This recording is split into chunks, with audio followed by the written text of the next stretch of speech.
Ladies and gentlemen, please welcome Dominic Pino, Amity Shlaes, David Bahnsen, and Pat Toomey. Thank you.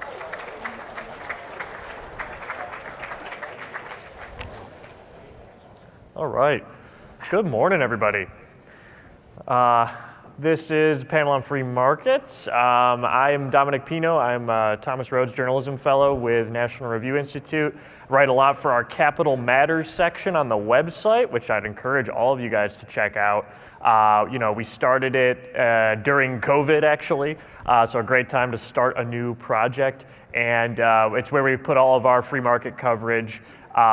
It's edited by Andrew Stuttaford, who is decades of experience in financial markets, and it's got some of the top commentary from all around. So it's mostly outside writers that we get to come in and write about markets for us, and it's some really great coverage. So I'd encourage you guys to check it out. One of the people who writes for us frequently is Amity Shlaes. She is with the Coolidge Foundation and is top writer on free markets and economic history, so we'll get into some of that.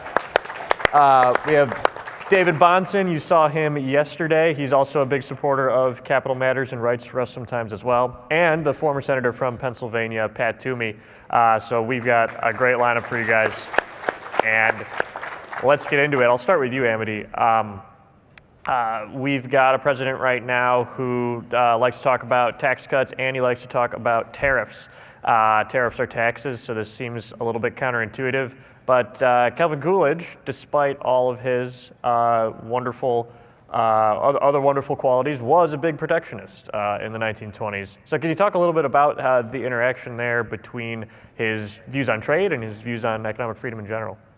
Absolutely, Dominic, and it's great to be with you today. I think when you gauge an era, whether it's the Reagan era or say the Coolidge era, or you go back and gauge the McKinley era, you want to ask, did the individual come out with more opportunity at the end than at the beginning? And then you rate the tariff tax trade-off and how it affected the individual, the entrepreneur in that period. So I'll just give the example of the Coolidge period, the Republican period from 1920 to say 1930.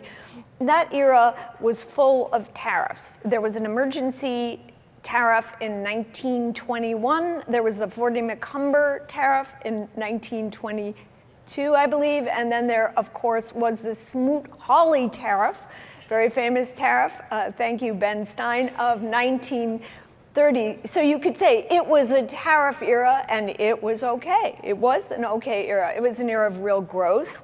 It was an era of low unemployment. It was an era when, for a while, workers saw enormous gains in their standard of living. It was the era we got, think about when you talk with your children about progress in the second world, the developing places. It was the era when America got automobiles, radios, vacuum cleaners, and indoor plumbing. All the things we look for. But when you do a sort of thorough analysis of the period, a serious analysis, what mattered more? What mattered more was the tax policy. The tariffs were something we had to do, as now, the charitable interpretation was, but the emphasis, and in particular of the Coolidge administration with Treasury Secretary Mellon, was we gotta cut taxes dramatically and make sure entrepreneurs can function with less uncertainty. Think of today with increasing uncertainty, less uncertainty. So very early, even before Coolidge came in, you want to give Warren Harding some credit. He deserves a revision too. There was great uncertainty about cap gains, topic dear to this magazine's heart, because many thought that cap gains should be taxed as ordinary income. Senator Toomey will know what that means. And if ordinary income is at 70%, which it was, what does that say? There was a capital strike. Under Harding, Andrew Mellon, the fabulous Treasury Secretary, set the cap gains rate at 12.5. If you want to be a prissy theorist, you can say it ought to be 0. Yes, it ought. but 12.5 was pretty darn acceptable for markets for that decade. And then they turned to the income tax and committed and recommitted, like almost a profession of faith, Coolidge, Harding, and the Treasury Secretary, to tax cuts till they got to their goal, which was 25% top marginal rate, set in 1926, working retroactively. Can you imagine a retroactive tax cut and what that does for trust? It's very good for trust when you give someone something more than he expects. Retroactive tax cut to 25, applicable to retroactive to 25, passed in 26. And markets went crazy. Those who mock the market rise in the 20s may not be so correct. The market basically tripled over this period. Maybe that's, the last third growth was too strong. But generally, the markets reflected economic hope for America. They still study the patent rates of the 1920s because there were so many patents and patents of such quality. What is a patent? It's a metric of economic hope. You don't register your patent unless you have some faint hope that commercially this can play out and you can get profit from it. It was the taxes that mattered and the tariffs less. We also traded less, by the way, because we were an island and there were no airplanes and there was no Panama Canal. There was a Panama Canal, excuse me, but it wasn't used as it subsequently was. So that's how I rate the 20s, Dominic. The tariffs mattered less. The taxes mattered more, and that's why we're also concerned about the urgency of the tax cuts today. Yeah, so one of the things Amity mentioned, David, is that we should judge policy success by whether they increase liberty for individuals. That is a increasingly contested notion, it seems, today, where people will try to pit individual liberty against traditional values and against a lot of the things that we at National Review believe go together just fine. What are they missing about by saying there's a conflict there when we don't really think there is? Well, the only thing that people are missing when they pit liberty versus virtue and values is everything.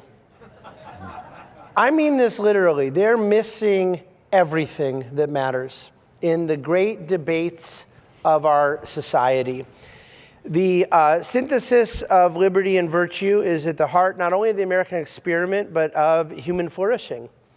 Humans cannot flourish that are not free. They cannot flourish that are not striving for virtue. I believe, as a matter of my Christian faith, that we live in a fallen world, so we cannot achieve perfect virtue. But the aspiration towards greater flourishing requires conditions in both a material and an immaterial sense, the way in which we live our lives and the freedom to make decisions. And this newfound determination, which I will say is more bothersome to me when it comes from folks on the right than the left, that liberty and virtue are in conflict with one another, is perhaps one of the most disappointing pieces of the last 10 years. More disappointing to me than a new orthodoxy around tariffs. So I think that they're missing the whole heart of the debate. And I believe National Review, I believe Capital Matters, I believe other friends in the freedom movement are fighting very effectively. This is not a battle we're going to lose. It's not something that I believe the other side will prevail in, because it is a self-fulfilling prophecy. When we determine that we must undermine liberty in exchange for virtue, we will lose both, and vice versa. And I've never believed with the secularist of the freedom movement that virtue was irrelevant in preserving freedom. I am most certainly advocating a both and I believe that was what Bill Buckley advocated, and I think it is core to the National Review ethos. But when we talk about the economy, and when we talk about markets, and when we talk about these other terms, we are not referring to them in the context of units of freedom or units of prosperity. We are talking about their impact on human beings and their impact on whole societies. And those things inevitably require a discussion of both liberty and virtue. Yeah, I think you were an effective champion of this exact idea when we were talking yesterday about the fight with J.P. Morgan Chase, right? Because J.P. Morgan Chase did something very unfair to religious conservatives. They were for debanking, right? And your solution wasn't go to the government and ask them to punish J.P. Morgan Chase. Your solution was more capitalism. Your solution was, we're going to use our rights as shareholders, as people who are part owners of this company, and we're going to make sure that they're focusing on shareholders and that they're not using politics to make their decisions. And you were able to be very successful at that. Well, I appreciate you saying that. I think that many on the right who are a little fast and loose right now with the idea of using state power to implement some of their own policy objectives just have a very low regard for how loosely held that sword is and easily picked up by the other side and used against them. And I would caution people that believe we've achieved victories when we require coercion to achieve virtue, which is, by the way, a contradiction in terms.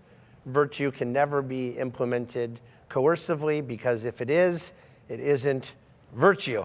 You can write this down. But to the extent that we're dealing in a political reality, a non-utopian context, that sword that we use with state power that sometimes feels celebratory, it does not feel celebratory when that state power is used against us. And that's an inevitability, so first principles matter here. Yeah, one of those principles that people like to appeal to as well in economic conversations that can often lead to very unproductive results is it appeals to fairness. And one of those that we're hearing right now is on trade, that, if other countries do tariffs, then it's only fair for us to do tariffs too. Pat, what's wrong with that way of thinking? Yeah, where to begin? Thank you, Dominic. So I think an important principle is to remind ourselves that economic freedom is a fundamental and integral part of personal freedom. Yes.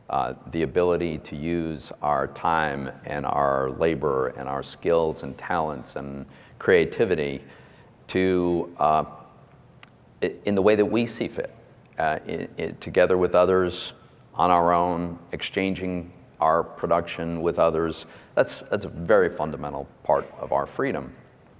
And it certainly should include being able to exchange goods and services with anyone anywhere in the world within reason. I'm not talking about selling weapon systems to a nation we're at war with, but within reason. That's fundamental. This idea of reciprocal tariffs, unfortunately, it has a certain resonance. Now let me just say the opening caveat. If the goal is to use this as a tactic to persuade other countries to eliminate their tariffs so that we end up in a world with reciprocity of 0-0 tariff rates, then we'd just be arguing really about whether it's the best tactic to get there, because that is the optimal outcome. I spent 4 years arguing with the president about trade, and I want to assure you that is not his goal. And it's pretty clear, right? That's right. We basically have 0-0 tariffs with the vast majority of goods coming across the Canadian and Mexican borders. It was pursuant to the trade agreement that the president negotiated. And he's violated the agreement because we have a trade deficit with Canada, especially. Take the case of Japan. The Japanese charge 0 tariff on American pickups if they're imported into Japan. We charge a 25% tariff on imported pickups. I have yet to hear the president suggest that we should drop our tariff on pickups to 0. Also, for that matter, there are a number of countries around the world, major economies, where we could be negotiating free trade agreements. They are very eager to have a free trade agreement with the US, where the endpoint would be 0 tariffs on the vast majority of goods and services that we exchanged. None of these negotiations are underway because there's no interest in this. So that's an important point to remember.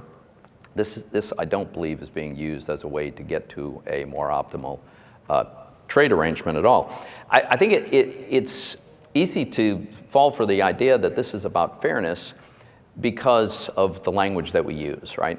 If a president imposes tariffs, let's say, with respect to Germany. What's really happening, right? American consumers are being made to pay a tax on imported products that originated in Germany. It takes a long time to say that.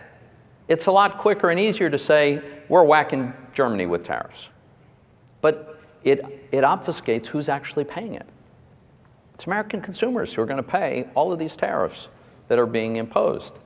And that's the cost. And it's a peculiar notion of fairness in this respect, too. You know, most countries that we trade with don't sell us the same things that we sell them, right? There's specialization that happens. It's very, very good for our respective economies. So take an example like, let's take Colombia, for instance. Relatively small country, but it's illustrative.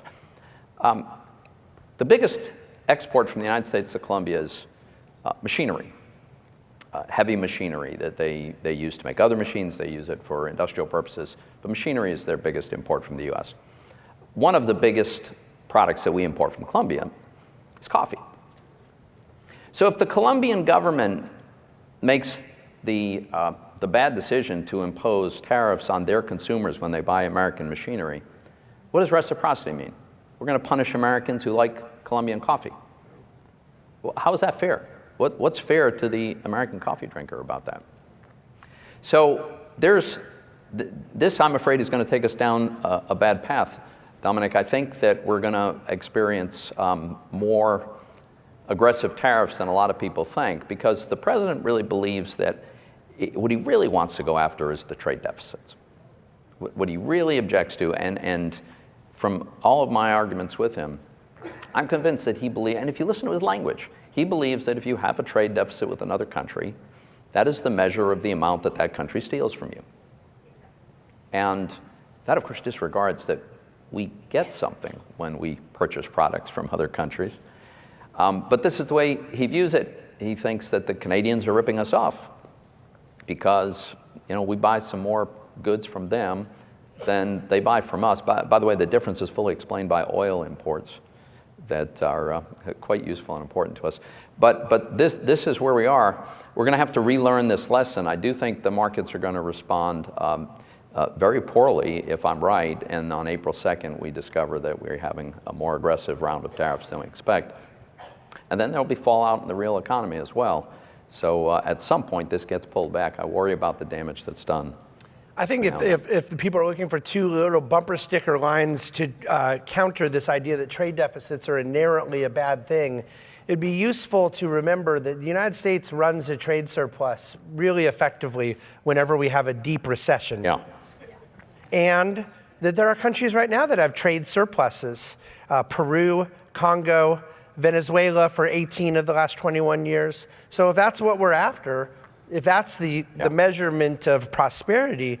But I think that this is a great example of where losing the war of vocabulary hurts. The messaging on this has been terrible. And I think the fact that trade deficit is obfuscated with fiscal deficit, right. So many of us are opposed to reckless fiscal deficits, and people assume the trade deficit is in the same category, as opposed to understanding that in personal economics, every one of us runs trade deficits with the vast amount of trading partners in our lives. Right. Well, one of the eras, Dominic asked about Coolidge, but the era that comes to mind for me that's relevant to the current moment is 1971, the Nixon administration. Yeah. When Nixon took a bunch of economists to Camp David and flattered them and gave them all tumblers and blazers that said Camp David on them, and they were waited on hand and foot by military men and Secret Service, and they came out with a package slain by vanity, succumbing to President Nixon's political will and the will of a bully Treasury Secretary, that was John Connally. They came out with a package that had effectively sudden import charges, tariffs, price controls, closing the gold window, which meant instability for currency. Completely shocking allies we'd tried to be friends with before, as in the case of the Trump administration,